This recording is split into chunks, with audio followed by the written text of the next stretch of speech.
안녕하세요. 유익한 의학 정보를 귀에 쏙쏙 박히게 알려드리는 산부인과 전문의 닥터 정현입니다. 오늘은 자궁근종에 대해서 이야기를 해드리려고 하는데요. 그러면 자궁근종은 어떨 때 생길까요? 자궁근종의 원인은 아직까지도 밝혀지지는 않았습니다. 참 의학적으로는 모르는 게 참 많아요. 참 많은데 보면은 유전적인 영향이 있다. 엄마가 자궁근종이 있는 경우에 딸이 같이 있는 경우가 굉장히 많아요. 그래서 유전적인 경향이 있다. 또 인종에 따라서도 좀 차이가 있는데 흑인이 제일 많습니다. 그 다음 백인, 그 다음이 동양인, 아시아인종. 그러니까 유전적인 영향이 있구나. 두 번째는 호르몬의 영향을 받습니다. 아까 제가 폐경 이후에는 자궁근종이 작아지는 경향이 있다고 했잖아요. 그러니까 가임기, 여성 호르몬의 영향을 받는 시기에 근종이 잘 생깁니다. 여성 호르몬의 영향을 받는다고 볼 수가 있는 거죠. 그래서 초경을 빠르게 하거나 출산 경험이 없거나 비만한 여성들, 이런 여성에게서도 잘 생기는 경향이 있습니다. 자, 그러면 자궁근종을 발견했어요. 그러면 치료를 어떻게 해야 할까요? 선생님, 이거 수술해야 되는 거 아니에요? 이런 경우가 굉장히 많거든요. 자궁근종은 사실 수술을 결정할 때 크기에 크게 연관이 없어요.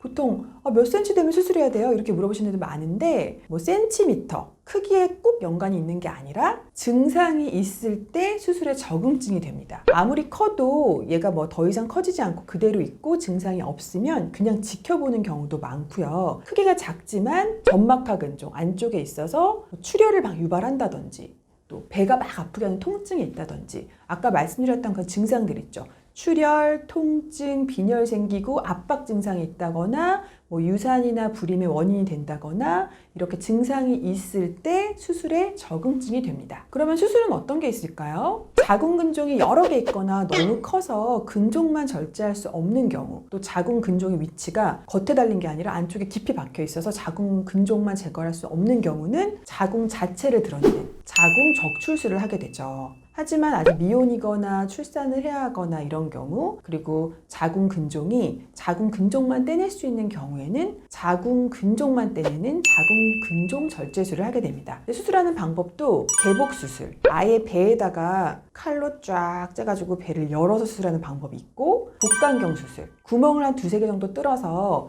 길다란 젓가락 같은 걸 넣어가지고 내시경을 보면서 수술하는 복강경 수술이 있고요. 요즘에는 로봇 수술이라고 해서 이러한 수술을 로봇이 하는 거예요. 의사는 조작만 하는 거죠. 이렇게 하는 로봇 수술도 있습니다. 또 수술을 꺼려하는 경우에는 요즘에는 하이프나 고주파를 이용해서 자궁근종을 좀 줄이는 이런 시술도 있고요. 먹는 약을 이용해서 피임약이나 또 이니시아라고 해서 자궁근종 치료제라고 나왔던 호르몬을 조절하는 약들을 이용해서 증상을 줄이고 크기를 줄이는 이런 방법도 있습니다. 근데 꼭 수술이 필요한 경우가 아니라면 버티는 거예요.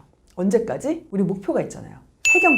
폐경까지 버티면서 추적 관찰하면서 더 커지지 않는지 더 생기지 않는지 계속 보면서 관찰하는 경우도 많습니다. 네, 모든 질환은 우리가 모르고 있다가 나중에 너무 진행이 돼서 증상을 나타내는 거, 그때 발견하는 게 문제지, 미리미리 발견을 해서 계속 추적 관찰을 하면서 어떤 치료를 할지 계속 고민을 한다면 크게 걱정하실 필요는 없어요. 그래서 정기 검진이 중요하다고 말씀을 드리는 겁니다. 네, 오늘은 자궁근종에 대해서 설명을 해드렸어요. 도움이 되셨으면 좋겠고요. 저는 다음 주 월요일 날 또 다른 좋은 영상으로 찾아뵙겠습니다. 안녕!